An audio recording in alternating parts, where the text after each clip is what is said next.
Minha vida nunca foi sobre luxo, mas sempre sobre solidez. Construí a casa tijolo por tijolo, com o suor de uma vida inteira dedicada à construção civil. Cada viga, cada telha, representava anos de sacrifício. Maria, minha ex-esposa, e nosso filho, Pedro, eram o centro do meu universo. Eu era o esteio, o porto seguro. Eles, o motivo de cada um dos meus esforços. Mas o tempo, ele tem uma maneira peculiar de mostrar quem realmente é quem. Depois de 40 anos de casamento, Maria decidiu que não queria mais um velho parado no sofá. A aposentadoria se tornou atestado de inutilidade. Pedro, nosso único filho, casou-se com Sofia, uma mulher ambiciosa. Juntos formaram uma dupla implacável em explorar. Eles viam em mim não um pai, mas uma carteira, um fardo a ser descartado. A casa, nosso lar por décadas, era o epicentro da discórdia. Mesmo após o divórcio orquestrado por Maria, que garantiu a maior parte dos bens e a casa para si, eu continuei ali. Eu tinha um acordo verbal de usufruto de uma área, algo que ela, em sua arrogância, acreditava poder ignorar a qualquer momento. Tornei-me o inquilino indesejado em minha própria casa, vivendo em um pequeno anexo que eu mesmo havia construído, enquanto a vida de luxo dela e de Pedro e Sofia desfilava na minha frente. Certa manhã o sol mal havia rompido a neblina, e eu já estava na minha pequena oficina, polindo algumas ferramentas. Maria entrou sem bater, a porta rangendo. Seus olhos, antes cheios de um brilho que me encantava, agora carregavam uma frieza cortante, um desprezo que doía mais que qualquer golpe. Pedro e Sofia vinham logo atrás. Antônio, ela começou, a voz seca como papel. Chega, não dá mais. Essa situação é insustentável. Pedro balançou a cabeça. Pai, você precisa entender. Mamãe precisa de espaço. E a casa? A casa é grande demais para uma pessoa só. Sofia, com um sorriso afetado, completou. É hora de você seguir em frente, Antônio. Talvez um asilo? Existem uns excelentes hoje em dia. Meu corpo enrijeceu. Um asilo? Eu que construí aquela casa com minhas próprias mãos? Mas eu não tenho para onde ir, murmurei. Maria cruzou os braços, os olhos fixos nos meus sem um pingo de compaixão. Então você tem duas opções, Antônio. Ou você sai por bem, agora, ou você paga a hipoteca da casa a partir do mês que vem. Sozinho. É simples assim. A hipoteca, que piada cruel. Um valor que eu, com minha aposentadoria modesta, jamais poderia arcar. Eles sabiam disso. Era o cheque-mate, a maneira elegante de me expulsar. A humilhação era palpável, as palavras dela ecoando. Senti o chão sumir sob meus pés. Era a gota d'água. A humilhação de ser tratado como um estorvo descartável depois de tudo que fiz era insuportável. Levantei-me devagar sem dizer uma palavra. Apenas assenti um nó na garganta. Maria, Pedro e Sofia se entreolharam. Triunfo em seus rostos. Eles pensaram que eu estava quebrado, derrotado. Mas eles se enganaram. Em minha mente algo se acendeu. Não era raiva, mas uma chama fria de determinação. A dignidade que eles tentavam pisotear se tornou minha armadura. Eu iria lutar. Não com gritos ou súplicas, mas com a calma calculada de quem sabe o que faz. Eu apenas saí em silêncio. Eles riram, achando que tinham vencido. Ah, se soubessem, naquele mesmo dia, comecei a revirar papéis antigos, documentos, contratos. Minhas habilidades com números seriam mais úteis do que eu imaginava. Eles me viam como um velho obsoleto. Mas esqueciam que a experiência é uma ferramenta poderosa. O plano começou a se formar, silencioso e invisível, como uma teia de aranha tecida no escuro. Ninguém suspeitaria. E era exatamente assim que eu queria. A paciência seria minha aliada. A justiça, meu objetivo final. Os dias que se seguiram àquele ultimato foram de uma calma enganosa. Maria, Pedro e Sofia continuavam suas vidas, repletas de jantares caros, viagens e compras. A casa, antes um lar modesto, agora ostentava reformas e decorações que pareciam gritar. Nós vencemos. Eu, por outro lado, me movia nas sombras, um fantasma silencioso recolhendo os pedaços da minha dignidade e, meticulosamente, reconstruindo-os em um plano. A primeira parada foi o escritório de Dr. Ricardo Fontes, um advogado que eu conhecia dos tempos da construção, um homem íntegro e perspicaz. Ele me recebeu com um aperto de mão firme e um olhar de genuína preocupação. Expliquei a situação, detalhando o divórcio, o acordo de usufruto e o ultimato de Maria. Ele ouviu atentamente, fazendo anotações. Antônio, o que você me diz é grave, especialmente sobre o usufruto. Mas há algo que me intriga. Os termos da divisão de bens. Você assinou sem ler com atenção? Assenti envergonhado. Na época, eu só queria paz, Dr. Ricardo. Não quis brigar. Maria disse que era o melhor para todos. Eu confiei. Ele suspirou. A confiança é uma virtude, Antônio, mas no mundo legal pode ser fatal. No entanto, sua intuição me diz que há mais a ser descoberto. Você tem acesso aos documentos originais do divórcio e da hipoteca?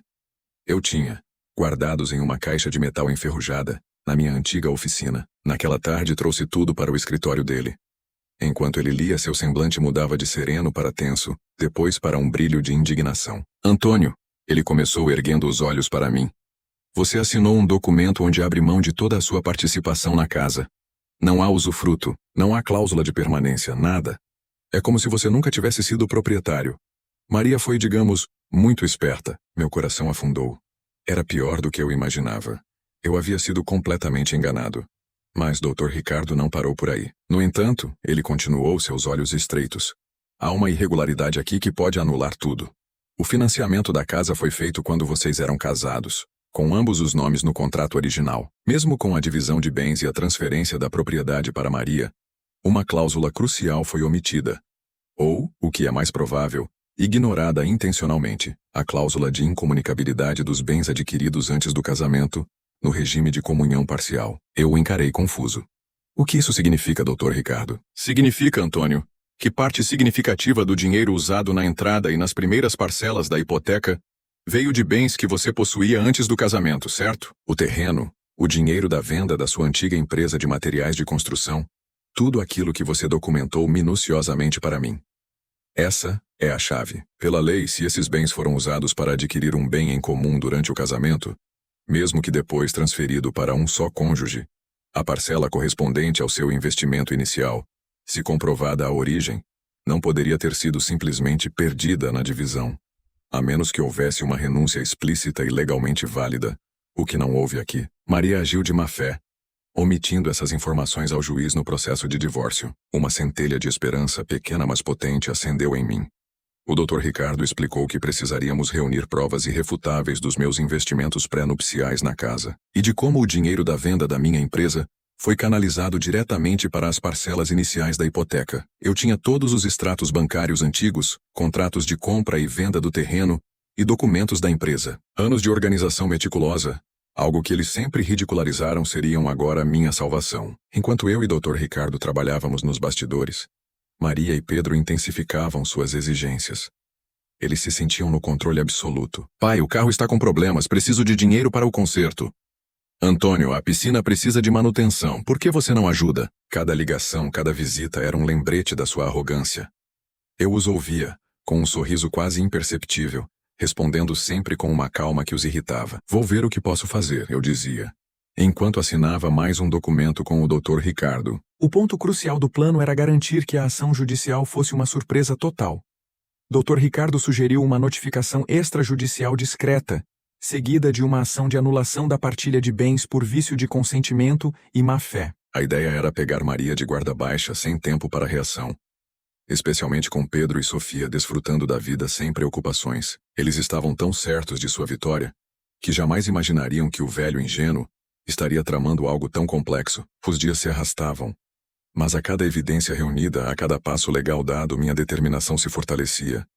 Lembrei-me dos sacrifícios, das humilhações, das vezes em que Pedro e Sofia riam de mim pelas minhas roupas simples, ou meu gosto por coisas antigas. Eles se viam como superiores, modernos, enquanto eu era apenas um resquício do passado.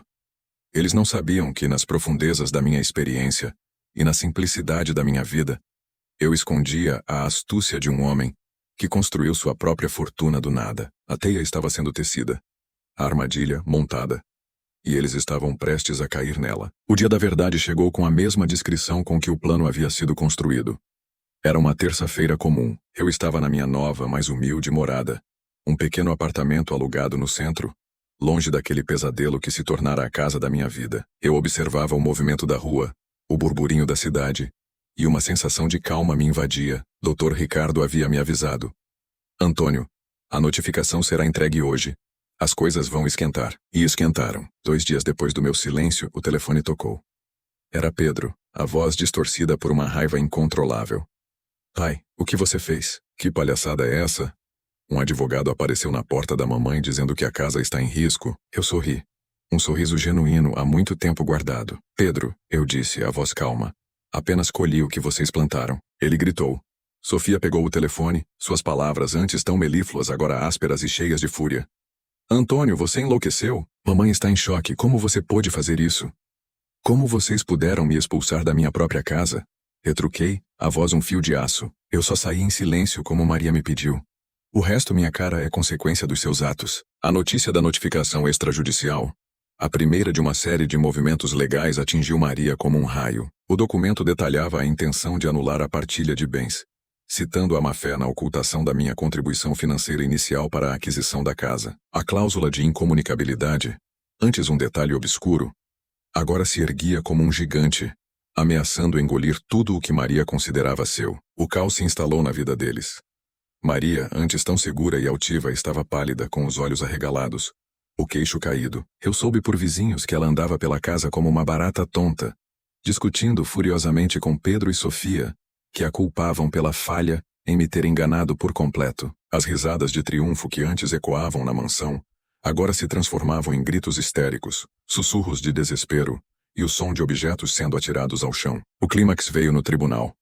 Não houve um confronto direto, mas a frieza implacável da lei. Maria, Pedro e Sofia estavam lá, seus rostos contorcidos pela ansiedade e pela raiva contida. Dr. Ricardo apresentou as provas irrefutáveis, os extratos bancários, os contratos de venda da minha empresa antes do casamento, os registros de depósito que comprovavam que cada centavo da entrada e das primeiras parcelas da hipoteca vinha de bens meus, adquiridos antes da nossa união. A juíza, uma mulher de semblante sério, analisou os documentos com atenção cirúrgica. Senhora Maria Helena da Silva, a juíza declarou a voz firme e inquestionável.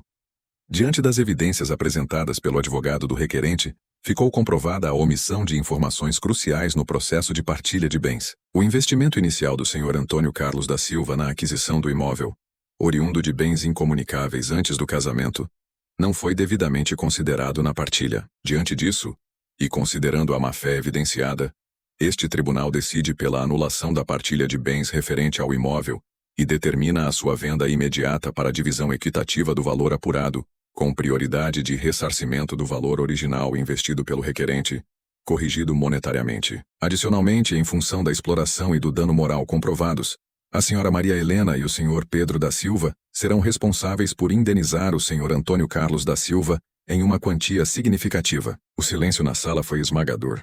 Maria empalideceu, as pernas bambas. Pedro e Sofia ao seu lado pareciam ter levado um choque. A imagem deles, tão cheios de si, desmoronando diante dos meus olhos, foi a mais pura forma de justiça poética. A casa, o símbolo de sua ganância, seria vendida. O dinheiro que eles tanto cobiçavam seria dividido. E o que eles mais queriam me tirar, a paz e a dignidade, eu as recuperei em dobro. Sua reação foi um show de horror. Maria desabou em lágrimas, um choro histérico que ecoou no tribunal. Pedro tentou argumentar, mas foi cortado pela juíza. Sofia, com a face contorcida de fúria, me lançou um olhar de ódio que poderia queimar. O mundo deles havia desmoronado. As ostentações, as viagens, os luxos que pagavam com a exploração do meu trabalho, tudo se foi em um instante. 2 dias depois, um advogado, não o Dr. Ricardo, mas um oficial de justiça, apareceu na porta dela. A ordem de venda judicial da casa e o congelamento das contas de Maria para o pagamento da indenização. Ela perdeu tudo na divisão dos bens. Hoje moro no meu pequeno apartamento, mas não estou sozinho. Reatei laços com velhos amigos com quem Maria me proibia de falar. Encontrei uma nova paz. Uma liberdade que eu não sabia que existia. Tenho minha dignidade intacta, minha mente em paz e, o mais importante, a certeza de que a vida, no final das contas, cobra o seu preço. Maria e Pedro perderam a casa, a reputação e, por tabela, seus empregos de alto escalão, que dependiam de sua imagem de sucesso. Sofia se divorciou de Pedro, incapaz de suportar a nova realidade. Eles foram forçados a vender o carro de luxo, as joias, tudo o que lhes dava status. Agora, vivem em um pequeno apartamento lutando para pagar as contas, o oposto exato da vida que levavam. O destino deles foi selado por suas próprias ações. Eu, Antônio, reencontrei a alegria de viver, cercado por pessoas que me valorizam por quem eu sou, não pelo que eu tenho. A dignidade não tem preço e a justiça, a justiça, quando calculada com calma e inteligência, é a mais doce das vitórias. O mundo não desabou sobre mim, mas sobre aqueles que tentaram me destruir. E eu, em silêncio, apenas observei.